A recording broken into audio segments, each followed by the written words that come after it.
Good morning ભાઈ. આજે તો એટલો વરસાદ પડે છે. કાલ રાતથી એટલી વીજળી અને એટલો વરસાદ છે ને, ઓ માય ગોડ, સાચે જ.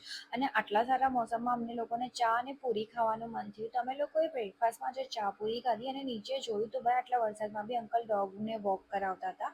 પછી મેં વિચાર્યું ચલો આજે રીલ્સ બનાવી દઉં. બસ આ જુગાડ કર્યો કેમ કે મારી પાસે ટ્રાયપોડ સારું નહીં હતું. રીલ્સ બનાવી અને મેં વિચાર્યું જેટલા બી અનનેસેસરી બોક્સ છે આજે હું બધા ફેંકી દઈશ કેમ કે મારા ઘરમાં એટલા બોક્સ થઈ ગયા છે પીઆર આવીને.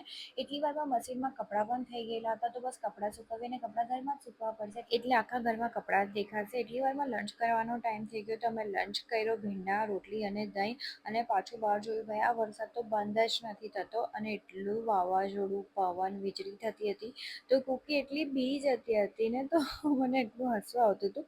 અને આટલા સારા મોસમમાં તો સૂવાની એટલી મજા આવે તો મેં અને કૂકી સૂઈ ગયા. સીધા ઉઠા 5 વાગે વોક કરાવવા ગયા ત્યારે થોડો વરસાદ બંધ રહેલો હતો.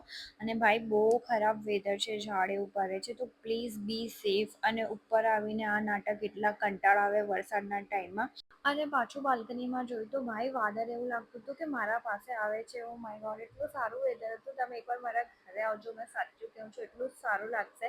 પછી બસ બાલ્કનીમાં ઊભા ચાની મજા લીધી ને આજનો બ્લોગ અહીંયા જ પૂરો કરીએ વેધર જોતા જોતા. બાય.